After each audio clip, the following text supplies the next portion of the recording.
औज़ु बिल्लाहि मिनश शैतानिर रजीम।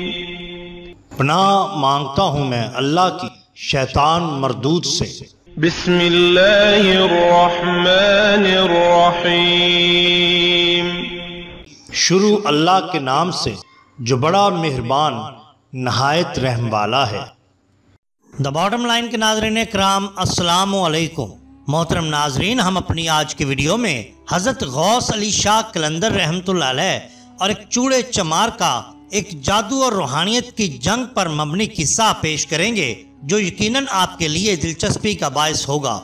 नाजरीन कराम, एक दफा का वाक़या है कि हज़रत गौस अली शाह रहमतुल्लाह अलैह ने एक चमार के लड़के से पूछा, तुम रोजाना कहाँ जाते हो और सारा दिन क्या करते रहते हो? उस लड़के ने जवाब दिया कि मैं जहाँ भी जाता हूँ या जो कुछ भी करता हूँ एक दिन इसके मुतल्लक हर किसी को मालूम हो जाएगा। आपने कहा, अगर इसमें राजदारी की बात है तो मैं खामोश हो जाता हूँ, वरना मुझे बताओ। चमार के लड़के ने कहा, मैंने जो कह दिया कि ये बात ज्यादा देर तक राज नहीं रहेगी। आपने फरमाया, क्या तुम ये चाहते हो कि ये राज मैं अपनी कोशिश से मालूम कर लूं? आखिरकार चमार के लड़के ने हार मान ली और सारा माजरा सुनाने लगा। बात सिर्फ इतनी है कि मैं एक मंत्र सीख रहा हूँ और इस मंत्र का जाप मैं दरिया के किनारे खड़े होकर करता रहता हूँ। चमार के लड़के ने कहा। हजरत गौस अली शाह कलंदर रहमतुल्लाह अलैह ने जवाब दिया, अच्छा, जिस रोज तुम अपना ये मंत्र सीख लो तो मुझे जरूर बता देना, मैं भी तुम्हारे मंत्र का कमाल देखूंगा।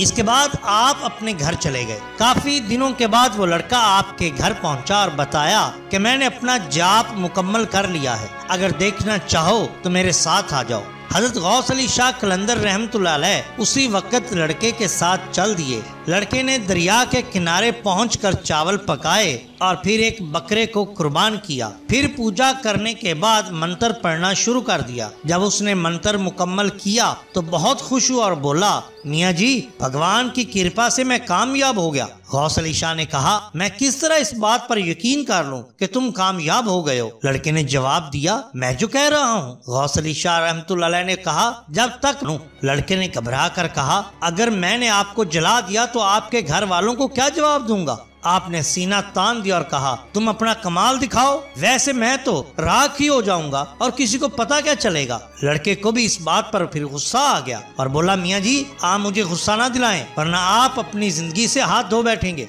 आपने जवाब दिया, तुम बेफिक्र रहो, मुझे कुछ नहीं होगा। इस पर लड़के को तैश आ गया और उसने कहा, अच्छा, फिर तैयार हो जाइए मियाँ जी। फिर लड़के ने कंकर पकड़कर इस पर मंत्र पढ़ना शुरू कर दिया। हजरत गौस अली शाह कलंदर रहमतुल्लाह अलैह उस लड़के को अपनी निगाहों में जमाए हुए थे। जब लड़के ने मंत्र मुकम्मल कर लिया तो कंकर को गौस अली की तरफ फेंका। हजरत गौस अली शाह कलंदर ने अपने गिर्द हिसार खींच लिया, जिसकी वजह से वो महफूज रहे। मगर हजरत गौस अली शाह कलंदर ने अपने दिल में सोचा कि हिसार में कैद होकर मंत्र से बचे तो क्या बचे। आपने इस लड़के से कहा, तुम दोबारा मंत्र पढ़ो, मैं पहले हिसार में कैद था, अब मैं आजाद तुम्हारे मंत्र का सामना करूंगा। लड़के ने दोबारा मंत्र पढ़ा और कंकर हजरत गौस अली शाह कलंदर रहमतुल्लाह अलैह की तरफ फेंका। कंकर हजरत गौस अली शाह कलंदर से टकराया और वापस किसी गेंद की तरह उछलकर चमार के लड़के को लगा और वो बेहोश हो गया। हजरत गौस अली शाह कलंदर परेशान हो गए। इसी परेशानी की हालत में चमार के पास पहुंचे और उसे सारा वाकया सुनाया। चमार बेचारा भागम भाग वहां पहुंचा। उसका लड़का ऊंधे मुंह जमीन पर पड़ा था और उसके तमाम मसामों से खून जारी था। चमार लड़के को उठाकर सीधा गौस अली शाह कलंदर के नाना के पास शिकायत लेकर गया। आप रहमतुल्लाह अलैह के नाना ने जब सारा माजरा सुना तो हजरत गौस अली शाह को फौरन तलब किया और उनसे कहा, गौस अली, मैं क्या सुन रहा हूँ? गौस अली ने जवाब दिया, नाना जान, आपने जो सुना है बिल्कुल दुरुस्त सुना है। ये लड़का अपनी कुव्वत और ताकत मुझ पर आजमा रहा था, जबकि मैं भी इसके मुकाबले में अपनी कुव्वत आजमा रहा था। इसमें मेरा कोई दोष नहीं। ये सब सुनकर आपके नाना रहमतुल्लाह अलैह ने गौस अली शाह को डांटा और कहा, तूने शेख अब्दुल कादिर जिलानी रहमतुल्लाह अलैह को कोई मामूली हस्ती समझ रखा है और वो तेरी कहाँ मदद करेंगे। इसके बाद उन्होंने सूरा मुजम्मल पढ़ना शुरू कर दी। अगर आपको हमारी ये वीडियो पसंद आई हो तो लाइक कीजिए, सब्सक्राइब कीजिए हमारे चैनल द बॉटम लाइन को, ताकि हम आपके लिए और भी बेहतरीन वीडियोस ला सकें। अपने दोस्तों का गिरदोनवा अल्लाह के लोगों का बहुत ख्याल रखिए। अल्लाह और अल्लाह के रसूल सल्लल्लाहु अलैहि वसल्लम से बेहद मोहब्बत कीजिए। आपका बहुत शुक्रिया। अल्लाह हाफिज।